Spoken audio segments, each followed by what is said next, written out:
Arsenal win back possession, and it's broken nicely to Cazorla, 30 metres from goal, plays it to the edge of the area. Alexis Sanchez goes for goal and scores. That's a brilliant goal from Alexis Sanchez. He's been Arsenal's star man this season, and maybe now they're going to get the right.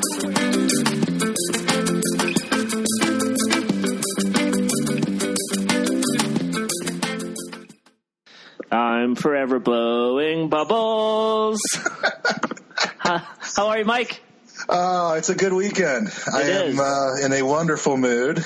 Wonderful mood. How about you? You feeling nice and bushy-eyed and bright-tailed or whatever it is? Bright-eyed and bushy-tailed? Yeah, I'll be honest with you, Mike. I'm doing this pod a little bit hungover today. Oh, man. You know, you got to be more responsible. I always say if you're going to do a podcast, you really got to kind of set yourself up and take it professionally and not let partying get in the way. I mean, that's my credo. Yeah, it is your credo. It's weird that you started that credo after last week's pod. No. And last week I had some bad fish and got some food poisoning. And I don't know if anyone noticed that, I was feeling a little ill as the podcast went on. But, props to Andy and Chaz, Nuki Burton, for carrying me through that podcast with my food poisoning issues. And for those of you, and welcome to the pod, I should say, but for those of you who haven't seen our YouTube page, which has just right now only one video on it, it is the outtakes of Mike with his food poisoning, and it's very, very much worth going over and taking a listen to that 1 minute video of Mike just absolutely hammered. So, yeah, and the funny thing is we had a guest on last week, for anyone that didn't listen, Chaz Nuki Burton, who on Twitter is at all that Chaz, C-H-A-S. Wonderful guest, interesting, fascinating. He was excellent. He was great, and we will absolutely have him on again because he has some stories about Dennis Bergkamp and other things that are just fantastic. And I talked to him afterwards and was apologizing for my food poisoning issues. Is that what we're calling it? That's what we're going to call it. But I was hammered with food poisoning, and he was like, "Oh, I didn't even notice," which just tells you a little bit about the wonderful man that he is, because he was just being nice. But I can't wait to have him on again. I just really wanted to say thank you to Chaz for being a fantastically interesting guest and kind of overcoming my shortcomings last week. Yeah, he was excellent, and I had another previous guest tell me that thus far he has been the best that we've ever had in the pod, which is, I think. I know somebody that's going to be upset about that. Well, then the gauntlet has been thrown down. and in fact, one more Chaz-related thing for today. We plugged that we would, in order to get some extra interaction and listener questions, which we absolutely did this week. Thank you. We are going to be awarding our first door prize of the podcast, and that is a copy of Chaz's Arsenal supporters, the official Arsenal supporters book, which is a great read, and the person whose question is selected, if they provide us with their address, will be getting a copy of that book delivered to their home sometime in the next couple of weeks. So. Is there asterisks there that it might also come with some very flattering photos? If it's a photo of you, it's not going to be that flattering. Well, the guy told me that the pictures look flattering. I haven't seen them yet. the guy. All right, so what are we doing here? Let's go to our weekly question. Tis the season, Mike. The holidays are upon us, which mean a few things. Most importantly, lots of football and shopping. So, Mike, we all know shopping around the holidays is a nightmare. If you could bring someone from the world of football with you to help you shop, who would you choose? Oh, jeez. Do you want me to go first, or do you want to go? I can go first if you want. Yeah, why don't you do that? So I want to hear your ideas. I would take Harry Redknapp. He'd be the first person I'd take. He'd be in the front seat of the car. Window down, just in case press roll up. Yeah. He loves a bargain. Loves a bargain. So wherever I'm going, whatever I'm going to get, whatever I buy, he's going to go in there and negotiate the cost. Even though you can't negotiate, go into the Apple store, I want an iWatch, he's going to negotiate that cost. I'll get it for like $10. So, in other words, he's Wenger, except he actually gets the product that he's negotiating for. I feel like Wenger would go for an iWatch in real world terms, and Harry Redknapp would just buy a watch.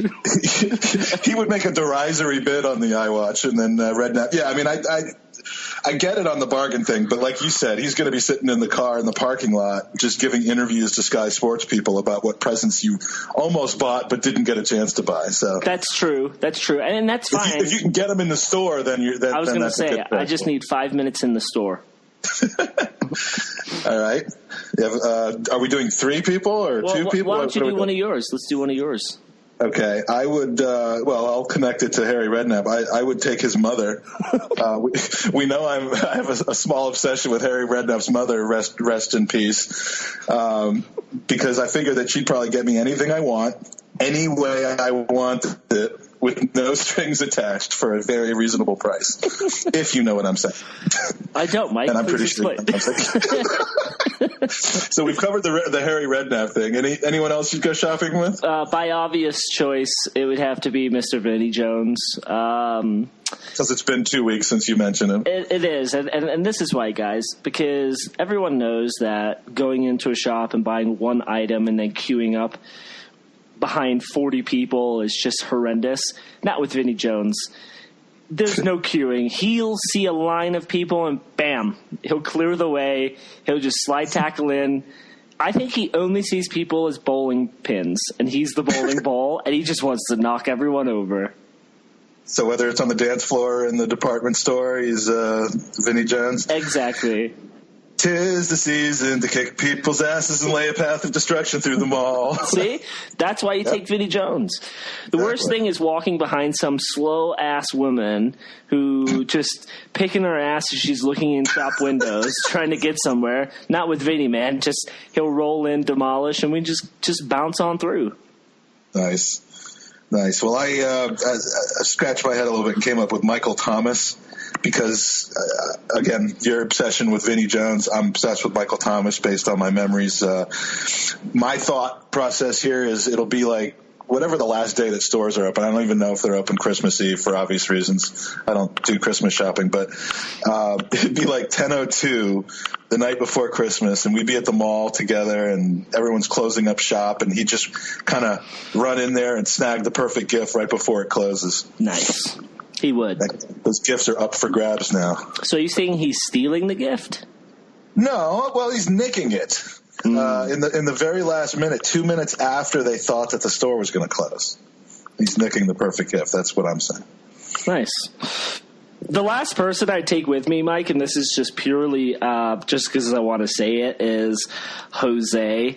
And it's really... Are you saying this is the final person you would take, or it's the last person you would ever think to take? The last person I would ever think to take, because we would go into a shop, he would pick out an item I've already had, he would pick out an item that I've had and did have for years, and he would convince me to pay 10 times the amount for that single item.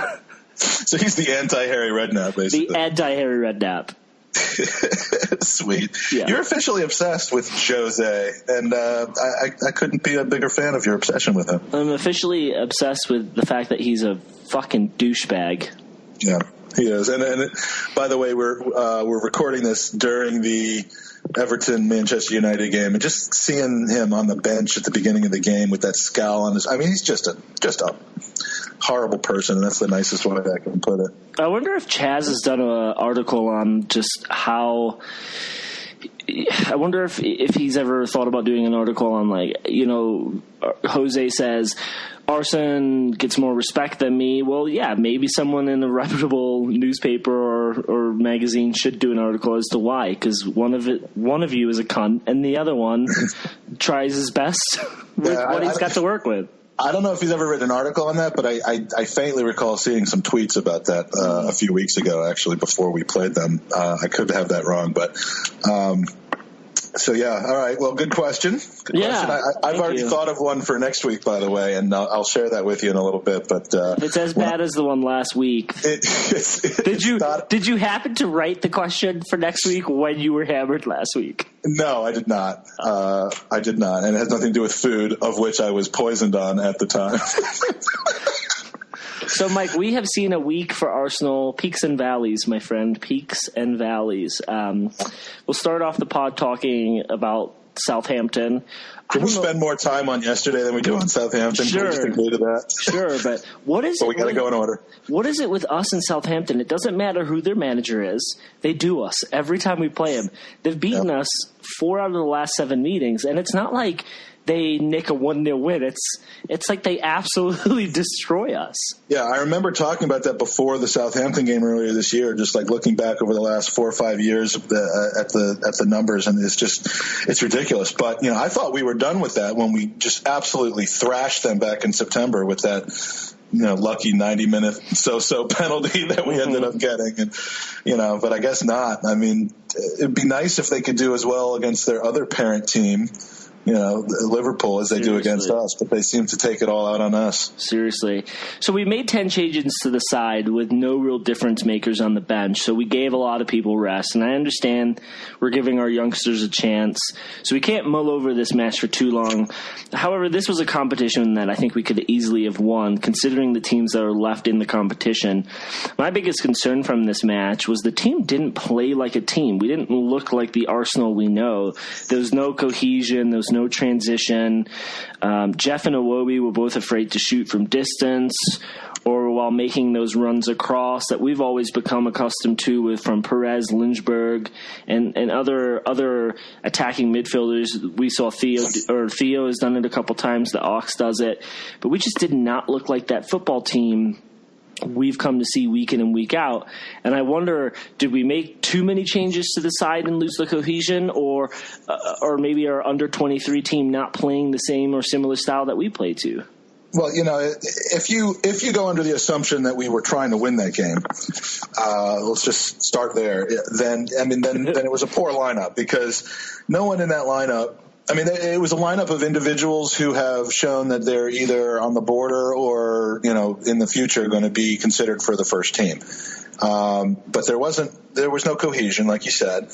No one in that lineup appears to have any idea how to win a game like on their own. And it's not easy to win a game on your own, but there are some players, as we saw, this weekend, that can just strap you to their back and force the issue. So you had 11 reasonably talented players, and none of them were winners in and of themselves. And I think that really started to show very early on in the game. Yeah, they just clogged. Southampton just kind of succeeded in clogging all the pathways to the goal. I mean, I remember seeing 3, 4, 5 blocked shots, blocked through passes. It just seemed like they had the men in the right position every single time. And, I don't know how many passes and shots they blocked, but it was a lot in the first 20, 30 minutes. Yeah, it was the perfect situation for them, because they scored 2 early goals, and then they played 10 men on defense. But fair play to Southampton, because they still looked deadly going forward when they were 2-0 up. It's not like they sat back and just booted the ball away. And I think they were unlucky not to grab a 3rd or 4th in this match. And I hope they go on to win the competition now, because Southampton they've gone through so many changes. They've sold so many players, and they've done a really good job at fighting for those Europa League spots. And so it'd be really nice to see them get some silverware, considering the mass exodus that they've had the last couple seasons. Not only that, but there's just a ton of cunts left in the competition besides them.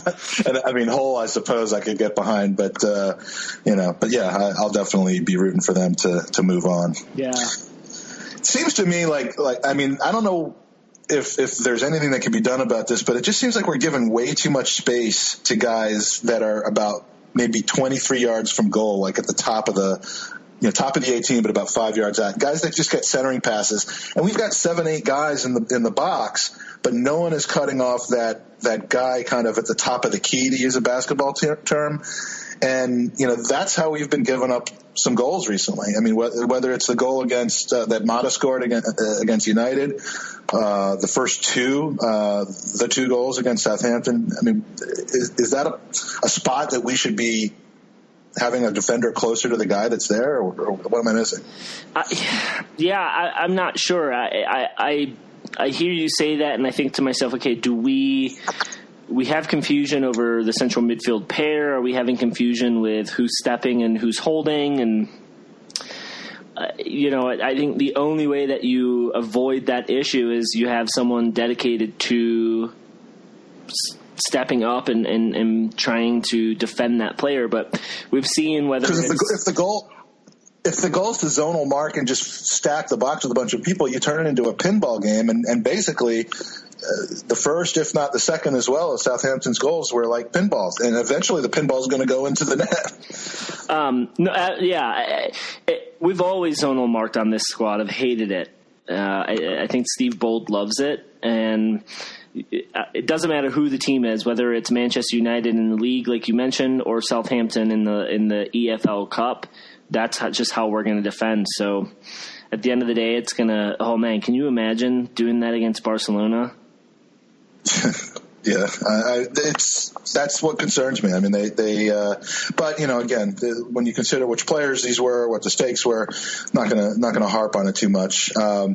42nd minute, Xhaka comes in for a sick or injured Elneny, and instantly within 30 seconds makes a progressive positive pass. The contrast was completely clear. And while I know the answer to this already, Andy, should he be starting games? Should he have been starting that game? Again, it's the EFL Cup. Xhaka is one of those weird situations because we haven't actually seen him consistently start up until... By the way, I don't mean to interrupt you, but Chaz's last article for 442 is a great article about the kind of quirkiness of the whole Xhaka experience so far. It's a good read. So yeah, it is a really good read, and we should link it for sure. It's weird with him because if you saw him getting some regular runs in the team, you'd think no, he wouldn't be starting in the EFL Cup, but he hasn't. So this would be a match where I would assume Wenger would say, "Go out there and prove to me." The statistics speak for themselves when he starts. They're just ridiculous. What I don't understand is Elneny was apparently sick before the match, so why the fuck aren't you putting Xhaka in the game? It just doesn't make sense to me. Why, even if it's a slight cold, just give Elneny the rest and say, hey, we've got West Ham at the weekend. We'll make that difference. But the statistics speaks for themselves, and isn't it something now after the West Ham win when Xhaka starts, we've won 8 and we've tied 2 and we've lost 0? I mean, yeah. The guy's an incredible player, and I don't understand why he's not one of the first names on the team sheet. I understand rotation, but it's bizarre. It's bizarre the way we're using him. The rumors are fitness, and whether he's fit for 90 minutes, and that's the type of rumor that makes you say, well, we're not privy to that information from the training. And we're not. He looked 90 minutes fit for me yesterday. Yeah, well, but keep in mind, it's a perception, and the perception that matters is Wenger's. So no, absolutely. But we also know the English game is a lot stronger and more physical than the German Bundesliga. So who should be playing in the Bundesliga? Erik Bailly. All right, sorry. So yeah, again about the players in the game. It makes it so clear and especially when you, in hindsight, relate it to the game yesterday, our second-tier players that can sometimes have games where they come off looking like worldies. I mean, we're talking about Chambo, and I wrote this before yesterday's game. Chambo, Rambo, Coquelin, Iwobi. These guys are just not the same players when they're not playing aside an Ozil, an Alexis, even a Bellerin. I'd actually even throw in that category. I mean, the guys can't lead the line against second-tier Premier League opponents like Southampton or other people that you're going to run into in a cup who are going to play their first teamers. And the Rambo playing the 10 or the 8, depending on which mold you want to put him into as an advanced midfielder. It seemed like this was his chance to kind of claim that spot as Ozil's, when Ozil's not playing, he is, and he kind of fluffed his line. I mean, God forbid Meza gets hurt right now. Oh, yeah, with Santi out. Ramsey's desperation isn't attractive.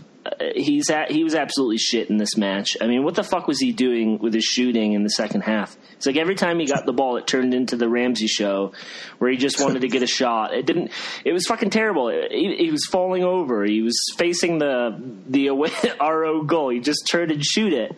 And it wasn't good. And you would think for a player who loves to play in that position, you're never going to dislodge Ozil from the team.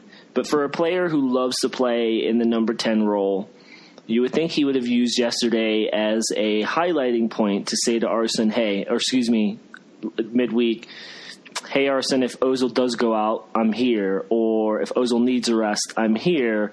If I'm Arsene after that match, I'm thinking, what the fuck are you doing, you Welsh twat? I know someone that's not going to like that. Hey, he could have been Scottish. He could have been Scottish.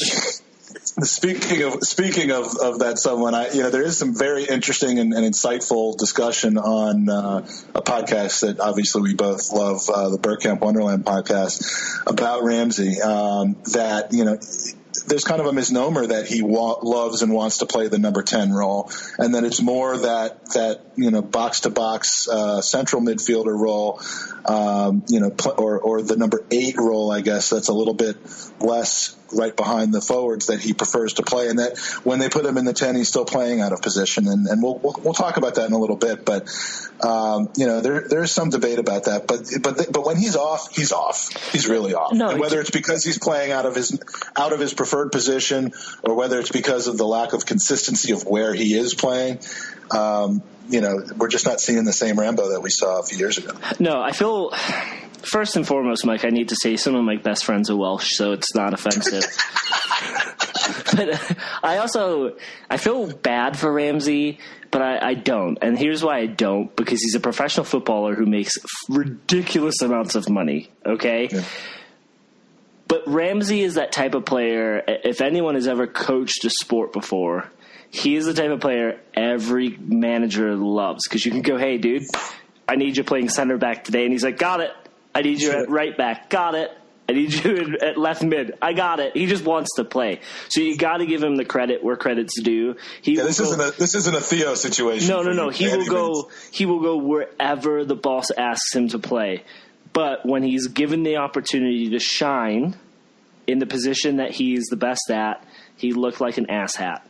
Yeah, well, that's fair. And the difference between him and Theo is he wouldn't turn and walk away from you at a Starbucks in California. It wasn't at a Starbucks. I thought it was at a Starbucks. Did I ever tell the story of what happened there? Yeah. So for our new listeners, they'll have to go back and listen. Well, isn't that kind of what find that little dive in the rough? So Shane Long, it's ridiculous that the name Shane Long like espouses so much fear and concern for me. I mean, it's not like he's Andy Carroll or anything, but he had a breakaway pretty much in the 75th minute. And while it's possible that Gabriel actually made his one good play of the game and got a foot in there and put him off, but him not finishing that goal went against every law of nature known to man. Mm-hmm. I mean, I would have bet my mortgage, my kids, my everything on him scoring there, and I'm glad I didn't, because I actually I don't need my mortgage, but I do kind of fancy my children. So last question discussing this match, Mike, is really one that I think kind of made its rounds on Twitter. People are really 50-50 split on this. Is Arsene happy with this loss? Because it avoids the fixture congestion in January. I don't know if happy is the right word. Less than concerned, certainly. There were a couple days of disagreement, and from people who have been long time fans and supporters of the team, who go to every home and away game, as well as your casual fan, your American fan. A lot of disagreement about, on Arsenal Twitter, Arsenal Facebook, Arsenal Snapchat, Arsenal MySpace, even Arsenal CompuServe. Arsenal MySpace. Arsenal CompuServe had a huge debate over this, and Arsenal Prodigy. But is that what the Cronkies are still using? Is that how they're retaining all of their information about the Arsenal? It's on a private email server. About whether this lineup that they put out and the effort and the lack of commitment to winning this cup specifically was either shameful or whether it was smart in the context of the season. And I've completely flip-flopped on this over the last couple of years because I used to push for this cup, even though it's such a minor cup, because it's always there for the taking. It is, and it's one of those cups where I feel like the earlier rounds you could give two shits. You're just happy Arsenal's playing. And then once your team, and I think this goes for every fan of every team, once you get to that quarterfinal, semifinal stage, then you're like, well, shit, I want to win this now. Well, as long as we're doing this, let's do it. But I mean, if we had gotten knocked out in the first round to Southampton, I would think, all right, whatever, not a big deal. But we got this far, and it was a winnable competition, and that's what's annoying about it. Yeah, but I see that, but I'm actually given if we were floundering in 6th or 7th in the league, or then that would be a different story for me. But this seems like a season where we are doing well in Premier League games. And I think we've got a chance in the Premier League, and I haven't felt that way for a long time. So, we're 3 points out of first place. We're now locked in at second place after the incredible game this morning. Mm-hmm. We've just played 3 games in 8 days. And starting yesterday, we have 5 games in 15 days. In January, we've already either got 5 or 6 games to play. And, if we had won against Southampton, that would have made it 8 games in the month. I mean, do we need to add 3 more? And I say 3 because I'm saying if we had put in our first team last week against Southampton, they would have, it would have worn them down to a certain extent. And then 2 more games next month. I mean, it just wears the squad down. I like making deep runs in cups, as we said in one of our early podcasts, but and I would have loved to have seen our second 11 look a lot better than they did today, and to have won and gotten that confidence. I think that would have been good for them long term. But I'm glad we didn't put our first team out there and put them at risk for this month and the next month. And I can handle, this loss and move on from it, as long as we didn't then come out and shit the bed against West Hampton. And we should have been West Hampton. Did I just say that? You did. I guess West Ham. We should have bet, but it was somebody else's bet. No. All right, let's move on to West Ham. We're allowed to have a difference of opinion on that. No, we are, but let's move on. But I did want to say that the match itself, with the whole tragedy in Colombia with that Brazilian team, and did you see Gabriel's video after the match? You know what? I have not watched it. I'm aware of it, and I've heard people's comments on it. For one reason or another, I didn't get around to watching it yet. But I mean, you got to when you put that in context of the week he had on the field, it's eerie. I don't think he had particularly a bad match, but no, I'm not saying he did. But the Southampton match wasn't great. Wasn't great, but considering everything, the video itself is just one of the most depressing things that you could ever watch, because and the fact that he spent 3.5 minutes keeping it composed enough to be able to say what he wanted to say, fair play to the man. But let's move on to West Hampton, where he played really well. West Hampton is, where it's located? Next to opposite of East Hampton. It's a little west of Southampton. It's just a little west of there. And you having spent some time in the area should know that. Yeah, absolutely. But Jesus, this game could have been way more comfortable from the beginning, but at the end it all ended well. Yeah, it was pretty comfortable at the end, I'll say. I feel like this match for me is bigger than the North London Derby, and the reason why I'm saying that is because my dad, my brother-in-law, and my best friend are all West Ham supporters, right? And I don't have any friends who are Tottenham supporters. So outside of just the whole North London Derby, there's no personal text messages being sent or shit talking. And it was weird because no one in my family was responding to my text yesterday. Yeah, that is a little strange. And isn't Arsenal the team that West Ham has lost to the most in the Premier League? I mean, so that's a pretty uneven family rivalry right there, which I guess is nice for you. I did get one text. After Ozil scored, my dad did text me back saying, calm down, there's plenty of time for you to score more goals. And that's the last I heard from him. Nice. Yeah. Nice. So this was a good day for you then. Yeah. So where did you watch the match, Mike? Watched it at our at Ireland's Four Courts, which is the Arlington Gooner pub, second week in a row. Although my behaviors and decision making there were very different this week than last week. They didn't give you food poisoning? No, I didn't have food poisoning. I asked for the food poisoning, like no MSG. I asked for no food poisoning in my lunch this week, and so it was a good time. Watched it with a couple of out of town Gooners in from Richmond and from Columbus, and a couple of our regulars, and it was a good time. It was a very good time, and it's always nice to, when we score, to be able to just run around and hug and high five people, and there was lots of opportunities to do that yesterday. Absolutely. Were you at the pub? No, so we were planning on going to the pub, but we found out that because of El Clásico, the pub would have limited seating, and there's so many hipster Messi and Neymar fans. So previous guest of the pod, Tim, jumped over our fence in the backyard, and he and I watched it here. And that was actually pole vault over. That's what I'm envisioning. No, he doesn't. But I really would like him to attempt that. And if he agrees to it, I will videotape it for everyone to see.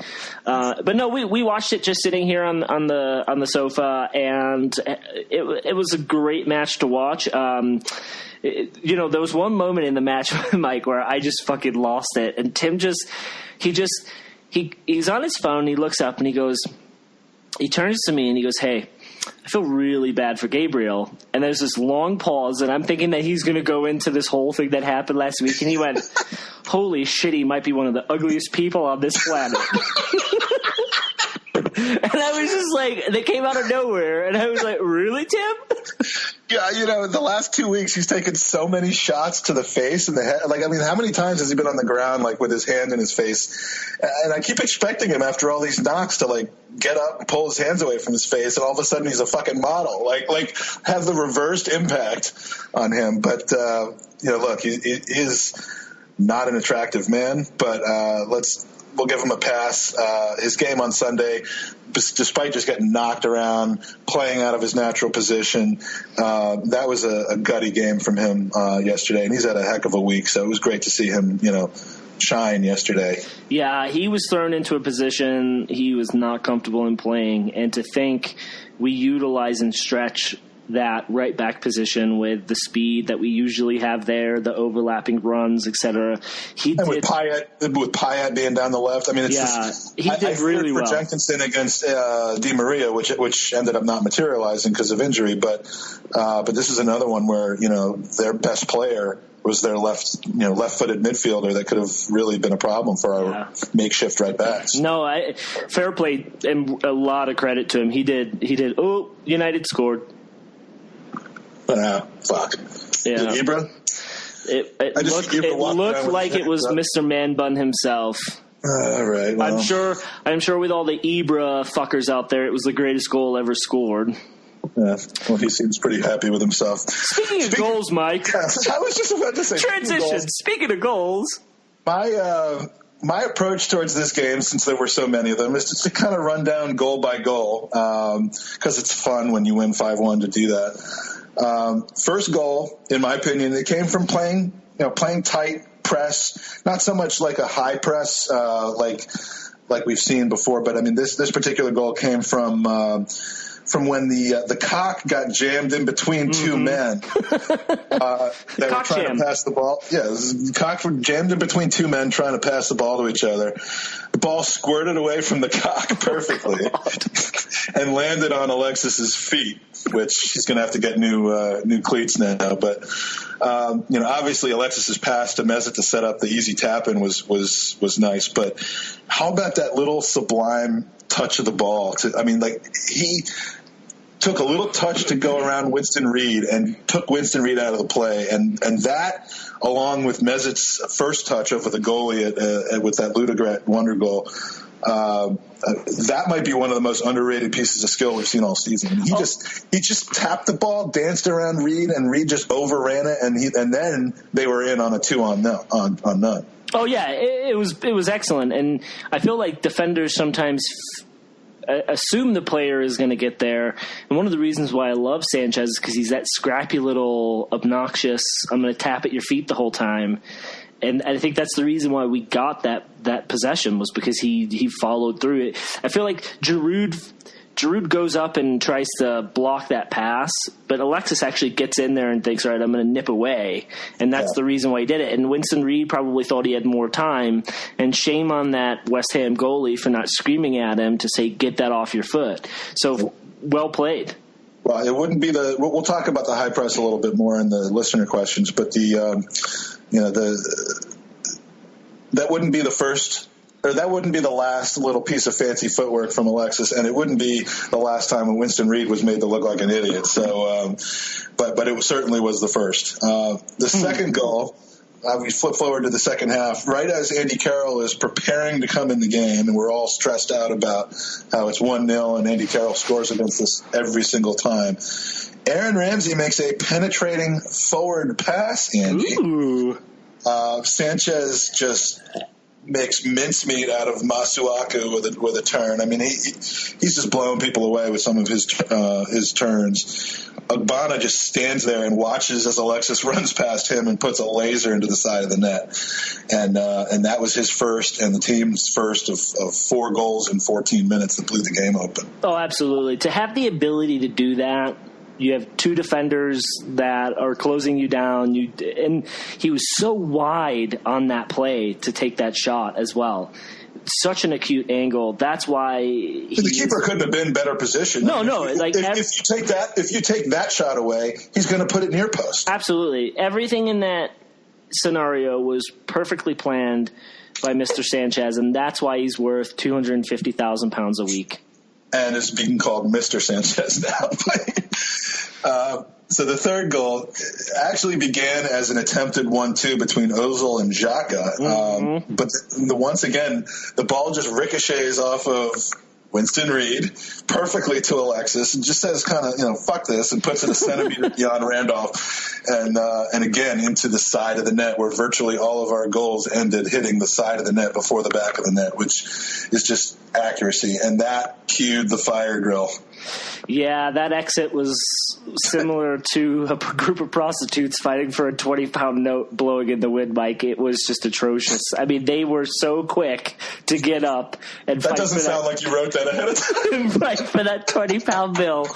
No, I mean, the goal itself, in hindsight, when you watch it back, Alexis had no power on that shot.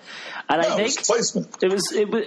It was placement, but I also think the combination in deflections and for him to just turn and crank it, the goalie was just flat-footed and going one direction. But yeah, I mean, and I went to a game at the Olympic Stadium a few weeks ago, and I can tell you that the walk. Speaking of the fire drill, the walk to the nearest train station, which is, I guess, the nearest one for most people, Stratford, is a long, annoying walk, like over bridge. I mean, it's not one of these neighborhood stadiums. It's in the middle of nowhere. And so those guys left right at that moment. They didn't get to see what happened next, which is Andy Carroll. Of course, after we get to watch like 20 straight minutes of him taking his shirt on and putting it off, taking it off, warming up on the sideline, organizing his man bun. When you're made of glass, Mike, all of that can be detrimental to your health, so you have to take it slow. They started showing him 5 minutes into the second half, and he didn't come in until the 70th minute. But then, of course, within a few minutes, he scores off an assist from the goalpost via Dimitri Payet. And, I thought initially that he was, assuming that you're not played onside when the ball hits off the post, I thought he was offside. But when you look at a side shot of that, interestingly, Mustafi, completely on the other side of the wall, starts tracking back some runners on that side, and it was only Mustafi that kept him onside. Yeah. And I don't know if there's anything that can be done about that. I guess in that situation, the guys on the wall are mostly just trying to block it and can't be so worried about who's running into it. But certainly not a lot of us were chasing after the rebound, and a lot of them were. It was a great taken free kick. It really was. Yeah. But Czech also gave up being a goalie for 10 seconds when the ball rebounded off the crossbar. If he had not planted his feet, he may have had an opportunity to save it.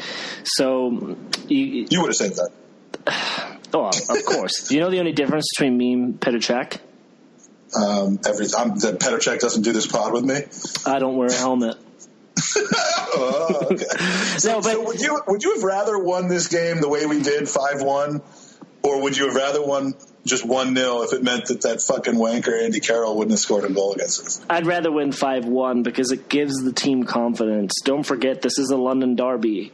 Whether how poor West Ham are, it's still that bragging rights. It's still stuff that's pumped up in the media going into it. And look at the confidence that the team just played so well.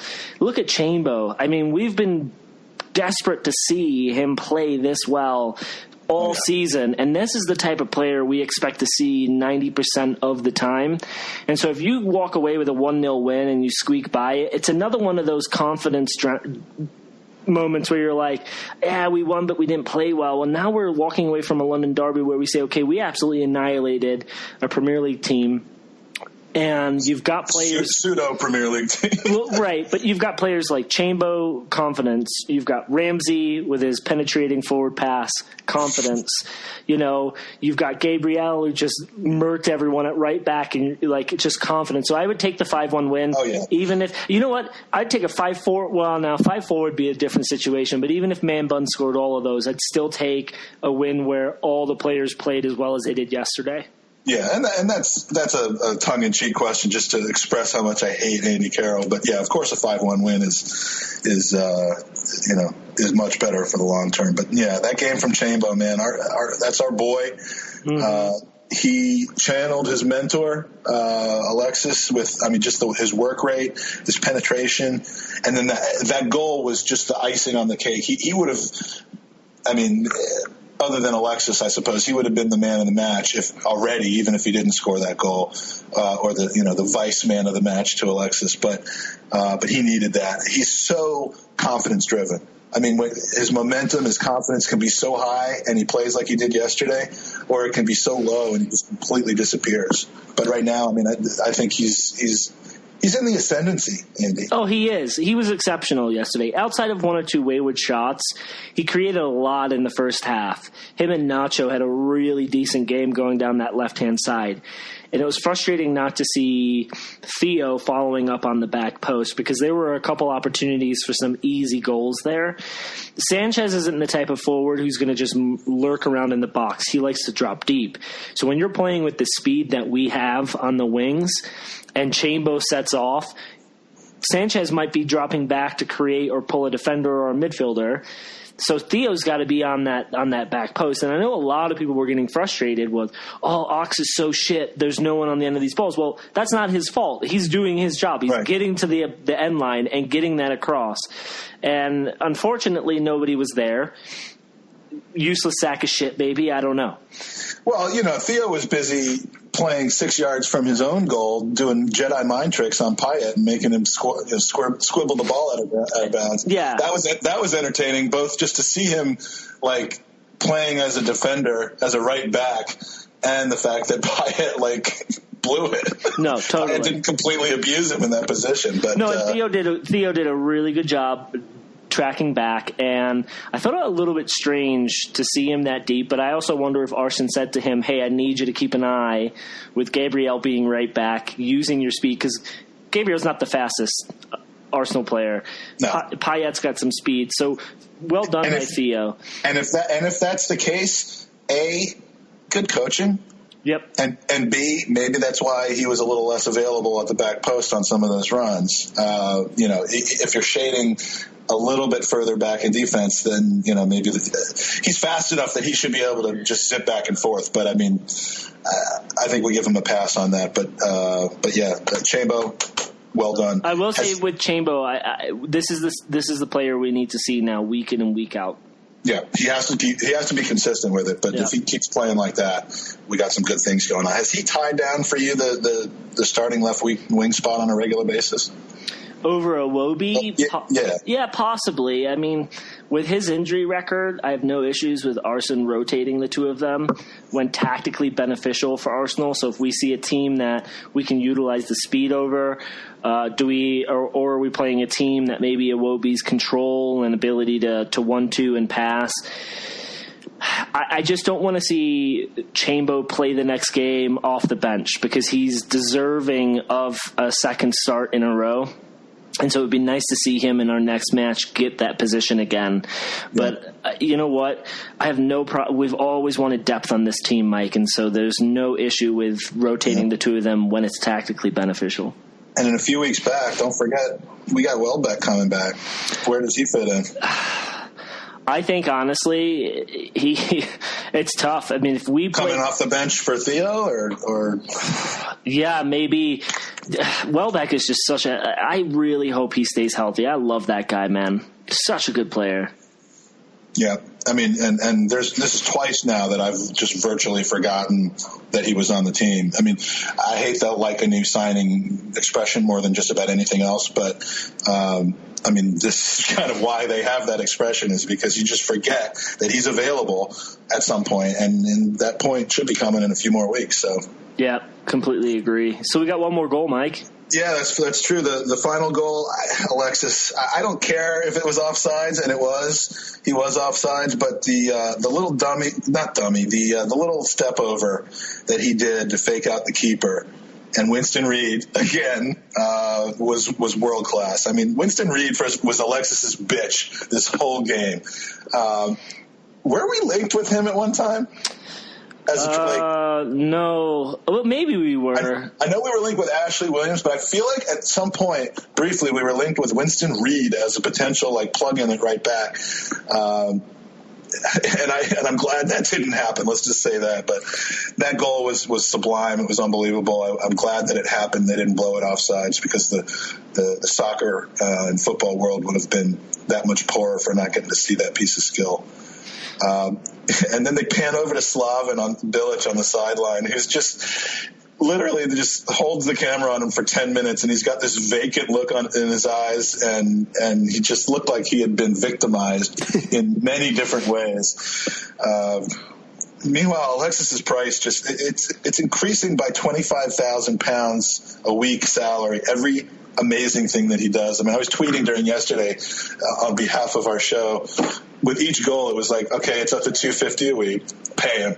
And then he scores the second one. It's $275 a week, pay him. And then the final goal, $300,000 a week. And I still think they should pay him. And there's no way that they shouldn't be just bringing buckets and wheelbarrows of gold right onto the field and just showering him with it at the end of the game. Absolutely. He's world class. We know he's world class, and we need to keep him and Ozil 100%. That's a no-brainer. But a lot of people will say, well, it was West Ham and what he did was against West Ham, but we've seen him do it against Liverpool. We've seen him do it against United. We've seen him do it against Chelsea. He does it in the big matches, so he deserves to get paid. We've seen him do it against Uruguay. No, I mean, we've seen him do it. That just shows that he doesn't take a game off. Well, and what pisses me off is they come out with this Ballon d'Or bullshit, or the list of world. He doesn't get in that list, but yet he's led Chile to 2 back-to-back Copa final wins, and he's played his ass off for the Arsenal. And just, I think maybe it's a popularity contest. We know that. And had we gone deeper in Champions League, maybe he'd be on that list. But the guy deserves to get paid what he gets paid. And my concern here, Mike, is that Stan Kroenke can't even shave off his pedophile mustache. He doesn't even have the money for a good shaving tool. So he's got the money. He's just not prioritizing it. I don't know where he's prioritizing it then, Mike, because everyone knows I live in Colorado. I'm a big Avs fan. He owns them too, and they have the worst team in the NHL, and he again gives 2 shits. So where is his prioritization coming? I don't know. Someone, I think it was on Twitter, just made a fantastic point, which was that it might be easier to re-sign him if we gave him a contract that included a new dog for every hat trick that he scores. Ooh. Yeah. That might have won Twitter yesterday. Andy, how many cigarettes do you think Slaven Bilic smoked after that game? 20. I mean, I'd say within 5 minutes of the game he smoked 20, and then it goes up from there. I mean, the way he looked so disconsolate, like a dead man walking almost. But I would just imagine him going back into into a little room in the locker room or a shower like Szczesny might have done on occasion and just fully clothed, smoke. Yeah, fully clothed, water raining down on him, putting out the cigarettes. He doesn't care. He lights a new one. Do you know why he did it in the shower? So people couldn't see if he was crying. We've all been there, Mike. Oh yeah, absolutely. So, West Ham is an anomaly because last season they played so well. Same team. They even managed to buy some players to help that squad. And they are so shit, and you can't blame it on the stadium. You can't. You can blame some of it on the stadium. You can blame maybe the first couple matches, but come on now. But that it festers though. I mean, the environment around West Ham, and one game there doesn't make me an expert, but the environment is very negative. It's negative towards the team. It's negative towards the stewards. It's starting to get negative towards each other, and of course, the more the team starts suffering on the field, the more the support starts, suffering off the field, and it's just a self-fulfilling prophecy. And I'm starting to believe that it is completely realistic that the Olympic Stadium might be hosting a second division team next year. Could very well be, but they'll be fine. They'll be fine. They have owners that I feel care for the squad, so they'll buy in January and they'll be safe. But so let's go back to Arsenal. Let's go back to Arsenal. Yeah, we're back on track after a run of some draws. We're doing exactly what we needed to do, which is becoming flat track bullies. So far, we've got 6 out of 6. Post United, we've got 6 out of 6 points on a run where we really need to get 12 out of 12 headed into the City game. Did I not say to you and Chaz this would be the match that would jumpstart a great run of games? And you probably don't remember that because I was about to say I have absolutely no memory whether you said that to Chaz or not. I will say to the listeners, Mike sent me a really funny text because he refused to go back and listen to the pod.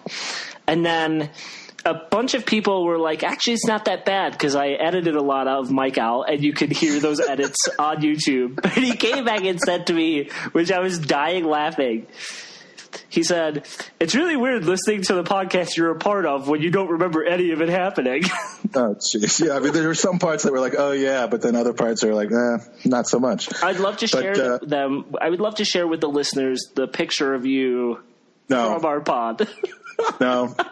Maybe we'll give that away, like when we have, maybe 4 or 5 times the number of listeners we do now. We'll give that away a signed picture. A signed picture of me slumped over in my chair. So we're headed in the right direction. Now, I will say, like the wolf in Pulp Fiction famously said one time, let's not start sucking each other's dicks quite yet. We've got a long way to go. But, and by the way, how many consecutive wins, Andy, do you think it would take for the wolf to be like, okay, now go ahead. It's time. 12. 12 consecutive wins? Yes. All right, well, let me just say that I hope that doesn't happen. 14-minute hat trick, only the third quickest by an Arsenal player in Premier League game history. Mm-hmm. Any guesses on who's done it quicker, Andy? Ali Edier. Put you on the spot. No, Ali Edier was not. One's kind of an obvious pick, and the other's a complete shocker. Well, I'm assuming Thierry Henry. No, actually, who would be the other most obvious pick? Yes. Okay. Ian Wright did it. So Wright, quicker than 15 minutes. And then the other one, not so obvious. Let me give you a hint. They were the only 3 goals he ever scored for Arsenal. Oh my God. And it was a 10-minute hat trick, and it was in his full league debut in 2003. Oh my God. This blew my mind. I have a name on the tip of my tongue, and I just can't think of it. It blew my mind because I had no idea this guy ever played for Arsenal. It was kind of during my dark years. Was he Dutch? No, I think he's English. Could be wrong on that, but who was it? He played for Liverpool at one time. We loaned him out like 5 or 6 different times. Jermaine Pennant. Wow. Who I had absolutely no idea. I have to say I had no idea he played for Arsenal. Wow, that's he was there right before this was in May. It was full league debut in May, so this has got to be one of those deals where like the season's just basically playing out and he comes in. It was the year before the Invincibles, and Jermaine Pennant debut, faster than 14-minute hat trick, but that puts a nice cap on the game yesterday. It was an entertaining game and has set our weekend off in a nice way. So, but that's a really good question, Mike. Well done. No problem. I could have saved it for its own special podcast called Tricking Andy and You. Well, that we do live on Saturdays, so listen to that one, guys. So we had put out an APB for listener questions. We'll continue to do that because we have a core of people who interact with us on Twitter who we love and we appreciate, and we want to keep hearing from you. Don't worry if it's you sending in a question every week. We'd love to hear from some more people. Start seeing some new names and Twitter handles on there. But we got a handful of questions this week and some that we're saving for next week. But do you want to start with the first couple? No, I'll let you take them. Yeah, the best one of these, as adjudged by Andy at the end of them, will receive Chaz's book copy as a thank you. So, the first question from Abhishek, my friend here in Virginia at Kotnisa. On account of the new recent injuries, who amongst our current squad has a great chance to be the next Diaby? Like it's like something you strive for. Who's got the biggest chance to do it, to pull it off? So, with this question, are we just already assuming that it's not Debussy? Well, that's the obvious answer, I think. I mean, my thing is that he's not going to be around as long as Diaby. I mean, I think this is the last injury, and he's just going to kind of. We're not going to see 4 more years of him trying to get back to good health again. But I mean, I knock on wood and hope that this doesn't happen, but it seems like Danny Welbeck is going in the Diaby vein of coming back, playing maybe a match and a half, and then having another 9-month stint on the bench. The thing that made Diaby world class at what Diaby does was just the number of times he went through the just mind-boggling recovery process. Just over 6 years, how many times he started from scratch to try to come back to full fitness again. And I don't think there'll ever be another Diaby, but I kind of agree with you. If it's not Debussy, which is the obvious one, and his name even almost sounds a little bit like Diaby, then it might be Welbeck. But let's hope that that's not the case. Mm-hmm. We have a question from – two questions. We're going to save one for next week from our good friend up in Syracuse, Dougie Cathorla. And speaking of which, we had a great question from Justin as well that we're going to save for next week as well, because that one was a real long one. I think that's a great question. We can get some good depth in. So we're starting to get a backlog, which is exactly what we want. So the question is, like with Arya, now I don't watch Game of Thrones, but apparently there's a situation on Game of Thrones with Arya where he relates it to saying you save Gabrielle's life, and as a reward he kills any 3 soccer-related cunts. Who are they? And basically, we don't believe in killing here on the Arsenal and Gooners and USA. I don't even know the name of our own podcast. We don't believe in killing, so we're gonna modify that to, what are we modifying that to? What? You wanted to modify that to... Yeah. Sorry. I was like, what are you modifying Game of Thrones? Like, first of all, you don't watch it? Why do you live under a fucking rock? You're the one that told me you didn't want... What is wrong with you? You're the one Game that told me that Game of Thrones is the best thing ever. We don't endorse killing on this podcast. I thought we did, but Mike, it was your idea. Outside of Harry Potter, Game of Thrones is the best thing ever. So what's Gabrielle going to do to 3 soccer-related cunts? Break their penises. Yes, that's a little bit more. As Chaz said, the genital mutilation is a constant underlying theme. So, I kind of told Dougie that we have to kind of change his question to which two soccer related cunts plus Jose would you have him kill? So yeah. So we're gonna go with broken penises instead of killing, 100%. Okay. So for me, we would start off the match with two players fully aroused. The match? Yeah. So the match would start with two players full wood. And they would be constant underlying theme for Andy, by the way. They would be running as fast as they could towards one another. And at that one moment, they both slip and they tip to tip hit each other like a car accident. And that's how their penises break. And those two players would be Diego Costa and Jose Mourinho. So it's Jose Mourinho, Diego Costa, and Jose Mourinho are the three people, the soccer-related cunts? Yes. Penis tip breaking. Okay, and based on the way the question is written, how does Gabriel accomplish this for you? Because he's the one that's doing this to make it up to you for some reason. I don't even watch the show Game of Thrones, but the question was... Look, Mike, I don't care how he does it. He just does it, okay? He has his ways. He has his ways. Okay, I will go with Harry Kane and Ryan Shawcross. Those are, and of course the obvious of Jose Mourinho, Jose. A couple weeks ago, seeing Shawcross up close and in person when he was warming up for Stoke at the West Ham game, just brought back such vicious, angry memories. I mean, the guy just looks so fucking proud of himself and tall and annoying and obnoxious and fucking douchebag. So yeah, he either needs to have Gabriel kill him or break his penis. That's for sure. I think the penis breaking would knock him down a few pegs. Yep, I agree. Figuratively speaking. I agree. So the next question from our friend Bobby Chakrabarty at Boblex, who is a listener that listens to us from Hackney over in England. What would you give or sell to have Santi fit for a whole season? Oh, man.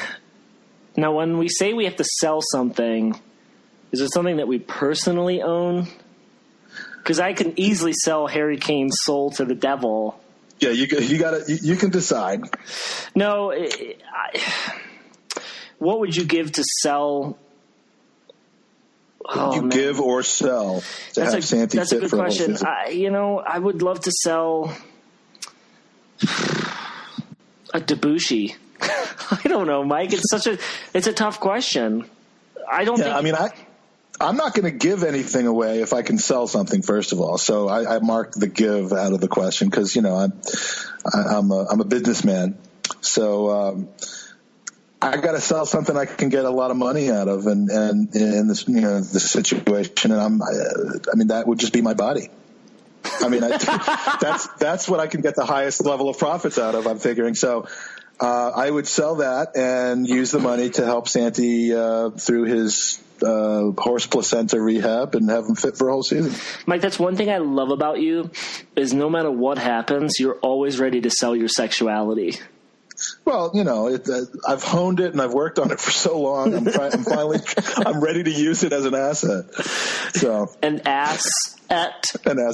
Yeah, and I'm just picturing the sentence I just said in the context of that picture from last week. It's not really matching up. So. All right, on to the next question. Perhaps our very first listener, and no, it wasn't our moms, but Brian Whitner from the Alamo City Gooners in San Antonio. We love Brian. He almost acts like a mom. Yeah, I love Brian. I'm going to see him at Gooner Gras in February. So right, keep it in your pants. Just ask. Looking forward to that. He says, if you were stranded on an island, which player would you want with you, Andy? This is a good question. I feel like, the obvious choice is to choose someone from a women's team. But that's got me. But if we're talking of current day players, then I think I would have to take Chambo. He's just a funny guy. I feel like he would keep me entertained. And so I would definitely go that route. Yeah, Mike's doing some inappropriate gestures on the camera right now. Well, the humor of a 12-year-old, folks. You kind of nipped into my reasoning here, because Brian did fail to say that it had to be a Arsenal player, and he failed to say it even had to be a men's soccer player. So I'm going with Alex Morgan, because, I mean, there's a lot of time to kill when you're stranded on an island, and, I would probably do various things to her that I wouldn't normally be able to do if I wasn't stranded on an island with her. So Brian, thanks for for ruining my weekend by having to think about that. Finally, we have a raft of questions from one of our very good friends, Jason Davies, who I referred to earlier, not by name, as our Welsh friend who might not love your comments about Aaron Ramsey. But Jason is one of the co-hosts and members of Bergkamp Wonderland, and he sent in a handful of questions ranging from the very serious and thoughtful to the not so much. So I'll go through them from most thoughtful to the least. With the lack of continuity in our midfield, we are nullifying. I don't know if he says we are nullifying or if he's asking, are we nullifying the effectiveness of Ozil and Sanchez? Now, he wrote this before the game yesterday, where they combined for like 113 goals and 35 assists. So they were pretty effective yesterday. But why are Arsene and our fan base expecting continuity and level of performance from players who are only getting the odd game here and there with no continuity in the players around them? It seems as though we expect miracles from guys not playing in their natural roles. All of the great teams have good spines through the team and have settled partnerships in the middle. No, everything he says there is spot on, and it kind of goes back to what I had mentioned earlier in the pod with then you have to have that continuity down through your U23s and your U18s. However, you can't replicate the likes of Ozil and Sanchez in those particular teams, right? And everyone knows to have a league-winning side, you have to have that spine of the same 4 to 5 players that play every practice. And so, yeah, there shouldn't be continuity week in and week out. However, you would hope that good training and good management would allow one-on-ones with players to say, hey, you're going to be playing in this position, and these are the 5 or 6 things we're looking from you. And hopefully you're talking to that player a few weeks before the season, or a few days before the game starts, where you're saying to them, hey, you're going to be playing in this role, and this is the expectation from you. But you're not going to expect that. You're never going to get the continuity you want. And, yeah, we are nullifying the effectiveness of Ozil and Sanchez to a point, but it's a great question, and unfortunately you have to just have great football players that can just slot into a position. And again, we refer back to Ramsey. He is a great football player. He will play wherever he needs to play. It's just he wants to be Johan Cruyff when we're looking for someone who's just playing simple. Like Gabriel, for example, he didn't try and replicate what Bellerin does on a week-in, week-out basis. He did enough to play that position comfortably and hold that position and not make mistakes, and that's what you're looking for. Right? He may not be smart enough to learn English in 2 or 3 years, and I'm not saying that you have to be that's easy. I'm just saying he may not have focused his attention on that, but he was smart enough to know that he shouldn't be bombing up the field like Bellerin. And if you notice in the first maybe 15 minutes of that West Ham game, Sanchez was reaming Ox out for not making a couple runs or not being in a position. And that's what you're looking for in a world-class player, is they turn to a player and say, hey, if I get the ball, you need to be there. Because the next time Sanchez gets the ball, what's Ox going to do? He's going to think, I got to get into an open position or find space. That's how you create a really good football team, where you can plug and place players into those positions, whether it's Ox or Iwobi. But Sanchez needs to also do that on the training ground. He needs to sit down with some of these players and say, hey, if this is how we're going to play, this is where I need you to be, right? Ozil's a different person because he will find you on the field wherever you are. It doesn't matter, right? He's just got that ability. Sanchez doesn't have that. ability to make those crisp passes. So this he needs to have that understanding more than Ozil does. Absolutely. Ozil will find you if you're playing West Ham versus Arsenal at Stamford Bridge. He's going to assist you at some point, right? So, yeah. And I get what Jace is saying. I mean, one of the curses of having depth in the midfield is the inability to gain that same consistency. And, Arsene gets criticized for not rotating. Then he gets criticized for rotating when we have this depth. I think we're starting to see which center mid combinations are not working. And in general, the Coquelin on anything, I think that needs to be scrapped as a starting combination, maybe a shut the game down combination. But in reading between the lines, it does kind of seem like he's talking about Rambo. When he says guys playing not in their natural roles and the lack of consistency around them. And I can see his point. Ramsey's kind of been used as a utility man. I mean, that's a baseball term. I don't know if it's used in other sports, but it seems to have affected his play. And, your thought process is he should be able to rise above that. I agree with you. But I think that certainly speaks to a lot of the reasons why you get such inconsistency out of him. Oh, 100%. 100%. And then Jace brings something up that I've been harping about, which is when we do pressure teams and force them into mistakes, which lead to goals, why do people dismiss this part of our game and not appreciate it? It's another good question / comment. I wonder if it's just because we're not used to it. It's not the style that we're typically playing, because you see Liverpool fans love that tactic that Klopp brings to their team, and they focus and they hone on that high pressure. And I think maybe it's just because we don't see it all the time, but you're right. I mean, it's hard to force that high pressure.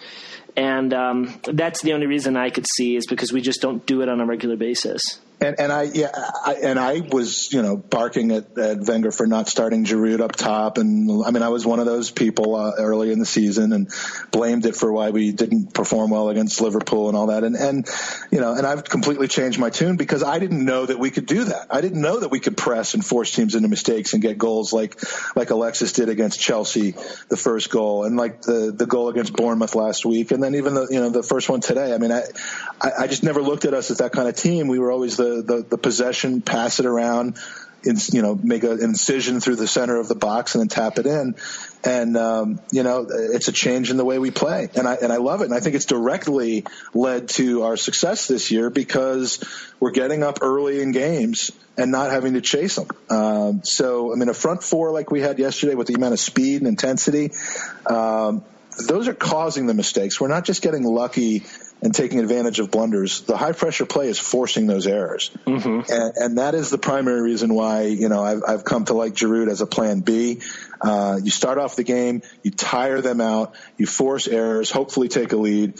If you don't take a lead or, if the game's tied in the 70th minute when their defenders are dog tired, you bring in Giroud to change the shape and the format of the game. And I love it. And I think we need to do more of it. I like it. I love it. I want some more of it. Okay. So, and he will sell his sexuality to get more of it. Yep. It's on eBay right now. So then, with those two very insightful questions, we have the third one, which he says he heard from a friend at work, but I think that's just a cover. It's Nye's responsibility. The original question is, given the choice, this is one of these Sophie's Choice questions, do you go down on your mother to save your father? Or do you go down on your father to save your mother? So that question is more suited to our Incest and You podcast that we do on Tuesday mornings. So I decided to arsenalize it a little bit. I mean, as much as I possibly could and clean it up so that it's completely and totally safe for kids. So the new question is, would you rather go down on Arsene Wenger to save your mother's life? Oh, God. Or go down on your mother to save Arsene Wenger's life?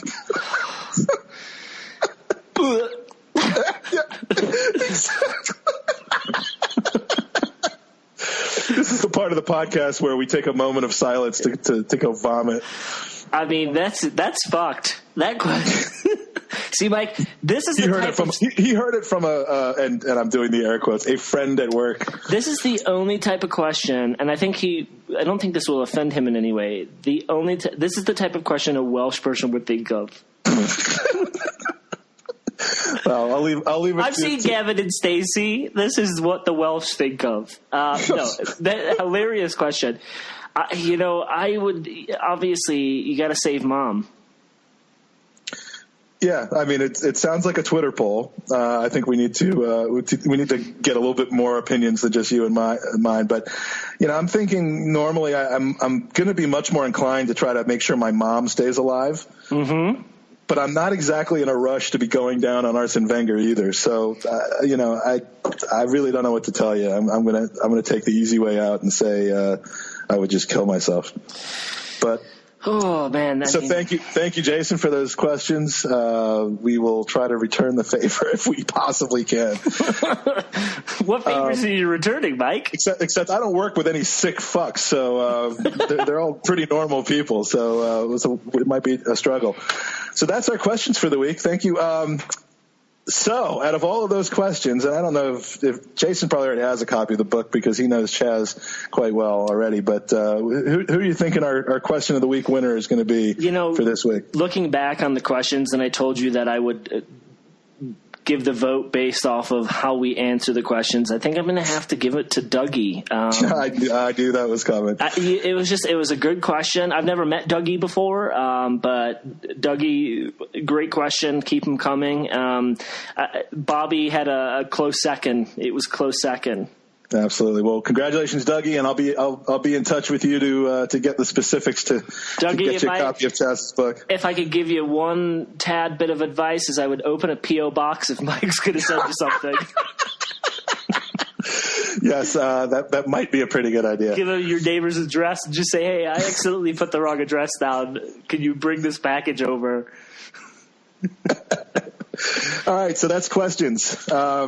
We want to do picks of the week or talk a little bit about the non-Arsenal areas? Yeah, I mean, only because one of the non-Arsenal related instances affects the Arsenal, and that was that City-Chelsea match, which was absolutely bananas.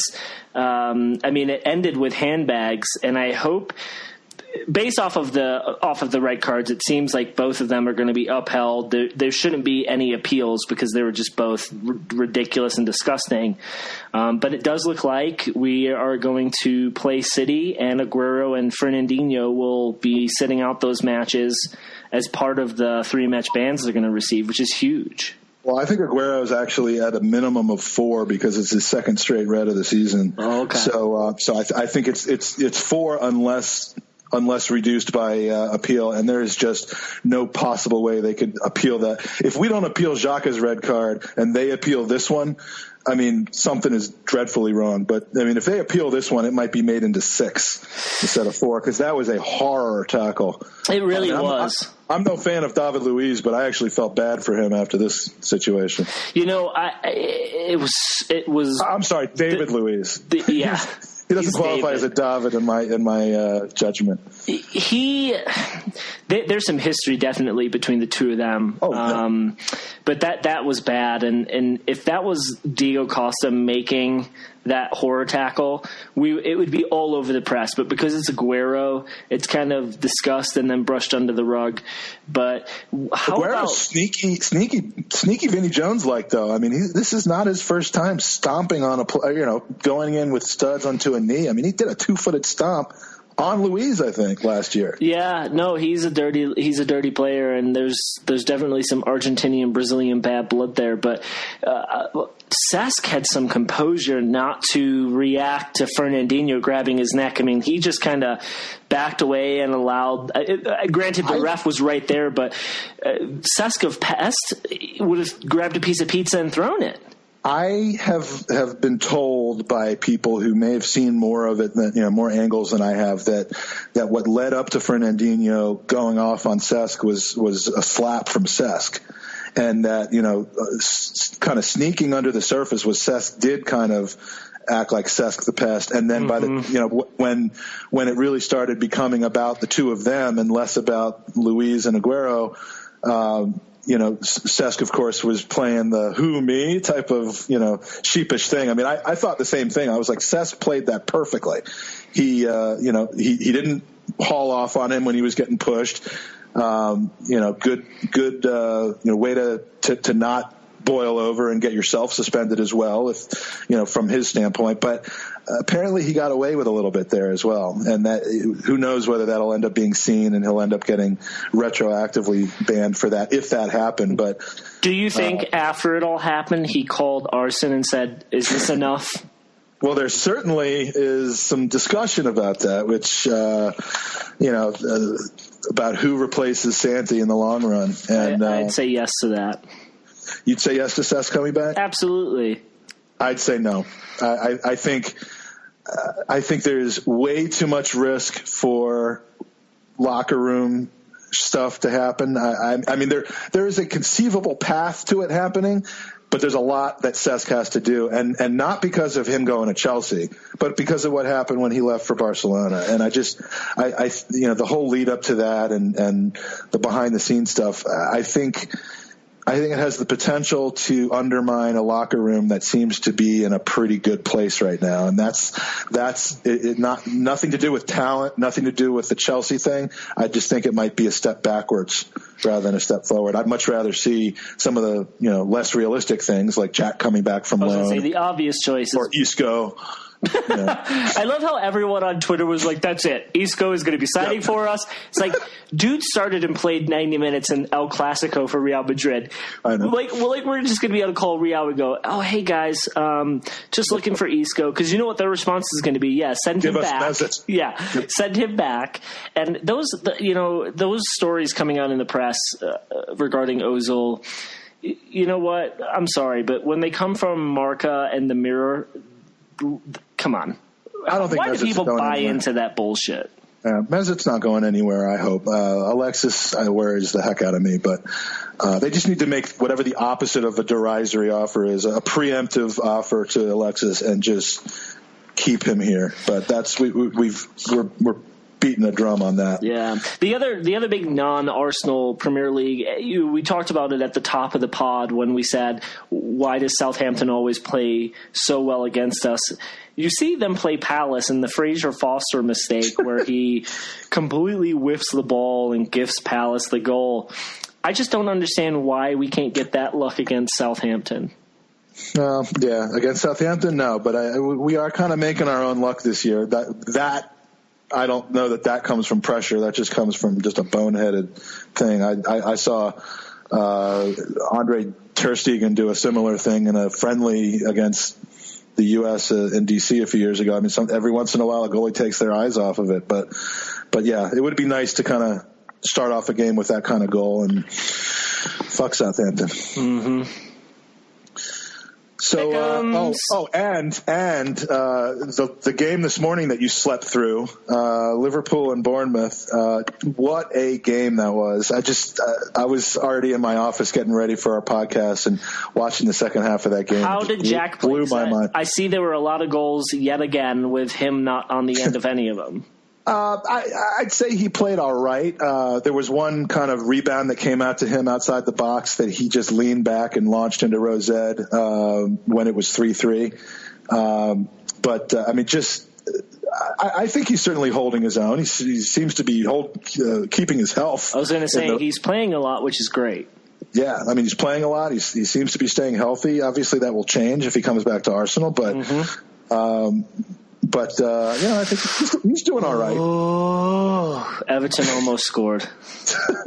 Well, I'm glad that you clarified what the reason for that noise was.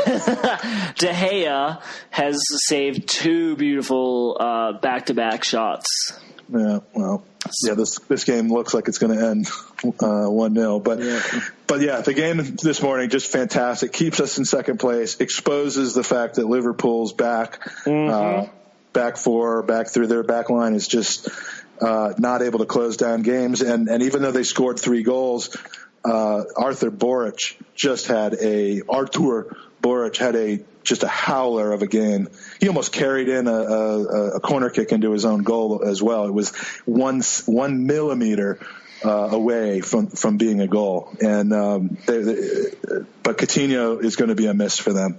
And feel bad for him, but I don't feel bad. No. So league table, Chelsea on 34 points. We are 3 points behind them on 31.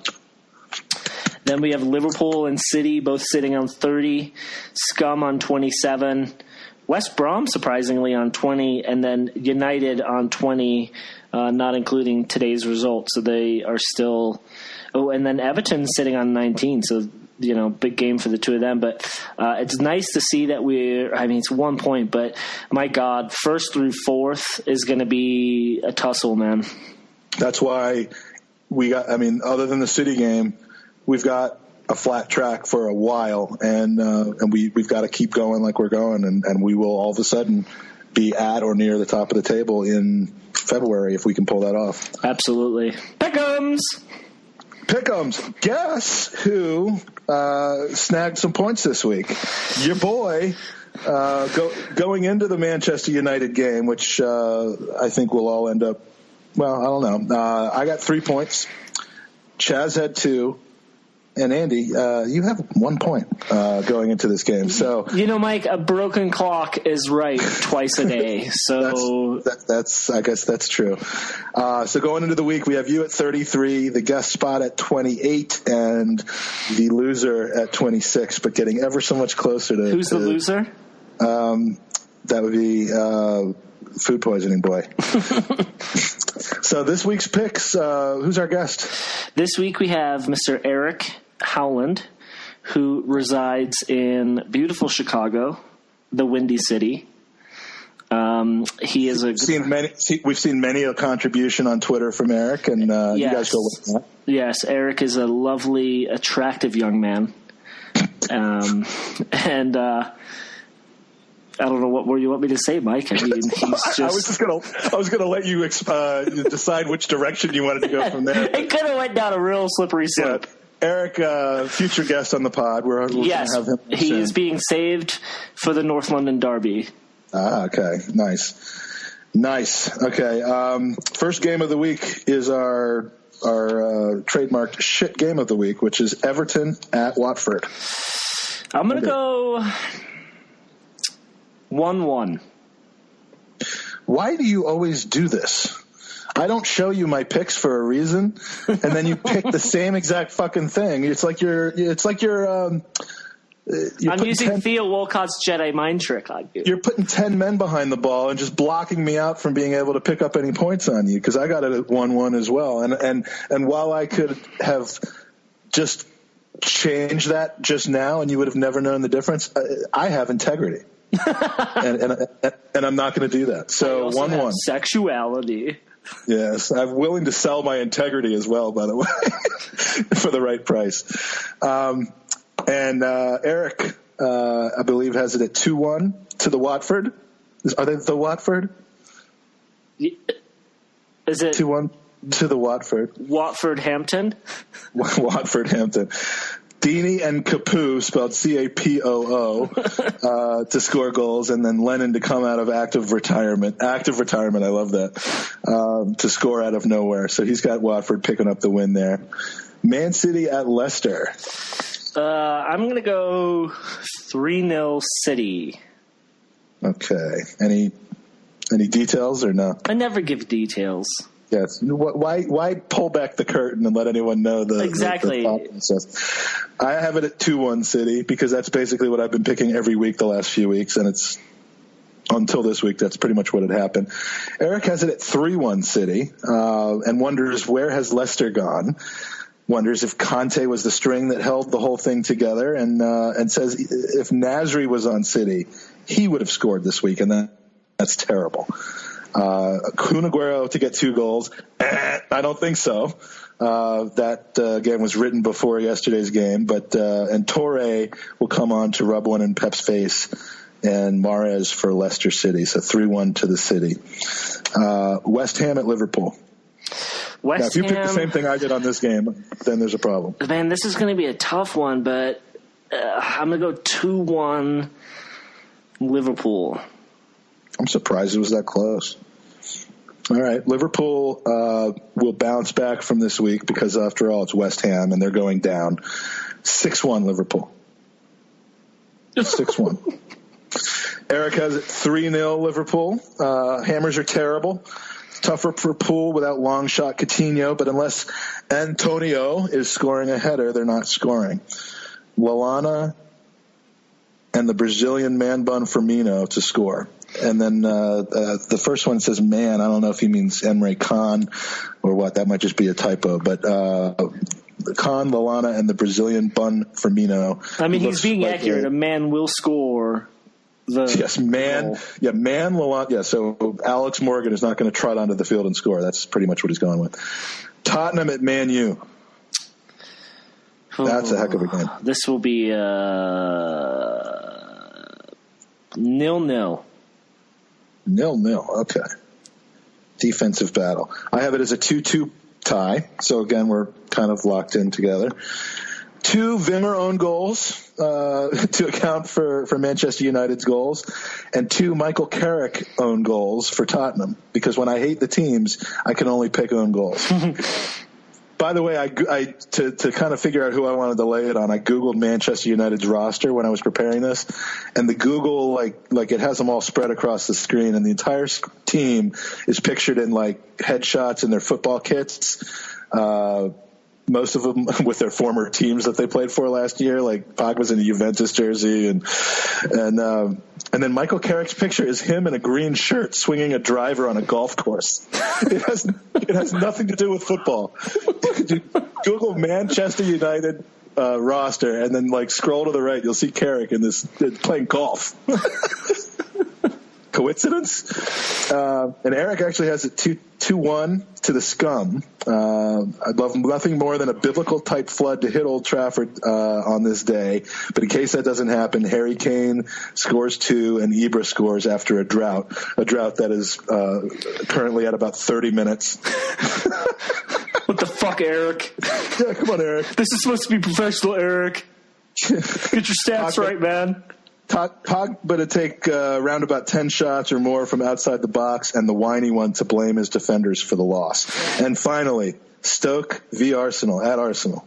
I'm going to go 4-0 Arsenal. That's funny because I would have picked Arsenal to win 4-0, and then I looked at it and saw that they're at home. So I'm going with 0-0. So we almost had the same pick. Going with a 0-0 tie, hoping to be wrong. And Erik has it at 2-0 to the good guys. Alexis will probably be pushed around by those trolls, but some slick passing should be good enough to undo them. He has Sanchez and Xhaka to score. All right. We got to whip through maybe a 1-minute preview of the games coming up this week. Yeah, Champions League. Yeah, thanks, Mr. Howland. So Champions League Tuesday, we play Basel. At the end of the day, Mike, it's a dead rubber. I mean, it's not, but it almost is. No, and I expect Arsene to treat it like it is. Ludogorets will play PSG strong, but they're not going to win. So we're gonna finish second. I feel like we'll put a good team out. I'd love to see the same lineup we had against West Ham. They gelled, they had confidence, so would love to see them go forward and play together again. And then, again, we have Stoke on Saturday, so we could do a little bit of rotation, and we have some time for rest. Yeah, I actually think that I hope that we see a pretty changed squad on Tuesday. I mean, I don't like giving up on things that aren't over yet, but I think we're seeing how important it is to not overwork Alexis and Ozil and these guys. So, I mean, I actually don't expect either one of them to start this game on Tuesday. And I think we might see a changed squad, not necessarily like an EFL Cup squad, but a pretty changed squad, and we'll be second. And then Stoke, I mean, just fuck those guys. But we need to exercise some demons. I mean, we've done pretty well against them recently, but we need to just thump them. They've been playing like shit the whole year. Yeah. So yeah. And I forgot to another possible replacement for Santi, besides your mom, is Fabregas. Not Fabregas. Vlad. Oh, we got a penalty for Everton, folks. Oh, shit. Oh, we have a penalty for Everton. The lady. He always comes through. And I've lost my internet connection on my computer, so I can't even watch it. Can't even watch it. So while you're watching the penalty and making... Fellaini, you useless sack. What do you think? I'm trying to power through this. It was kind of a dive. That was a penalty. It was a penalty. Okay. Sorry. What do you think about the Leipzig rumors with their coach coming out and flat saying that he has been in discussions with Arsenal about taking over for Wenger at some point? This is the first I've heard of it. Really? Yep. I don't even know who the fuck this guy is.